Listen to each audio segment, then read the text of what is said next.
বন্ধুরা, আজকে সকালের মেনু হবে গোলা রুটি। আটা গুলে এরকমভাবে গোলা রুটি তৈরি করা হবে। আজকে দেখাই আজকে রেসিপি আপনাদের। কড়াই সাদা তেল দেওয়া হয়েছে। এবার দেখেন এই আটার এটা এর মধ্যে দিয়ে দেবো, দিয়ে এবার সুন্দরভাবে এটাকে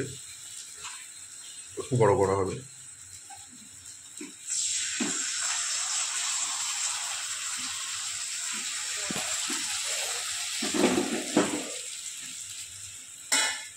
ঠিক পিঠের মতো তৈরি হবে। এটা খুব সুন্দর লাগে খেতে, আপনারাও বাড়িতে করে দেখতে পারেন।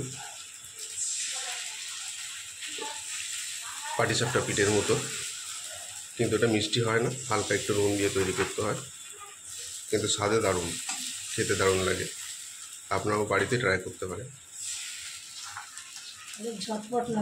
সকালে তাড়াতাড়ি যদি করতে চান তাহলের মধ্যে এই একটা নাস্তা খুব তাড়াতাড়ি তৈরি করা যায়। দেখেন পুরো পাটিসাপটা পিঠের মতো, খেতেও দারুণ লাগে,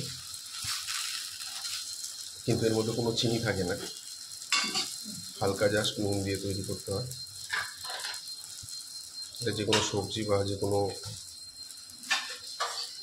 এর সাথে খেতে খুব সুন্দর লাগে, শুধু চায়ের সাথেও খেতে পারবেন।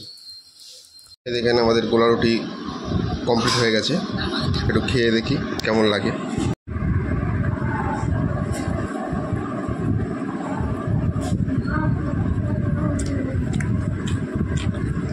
দারুণ দারুণ,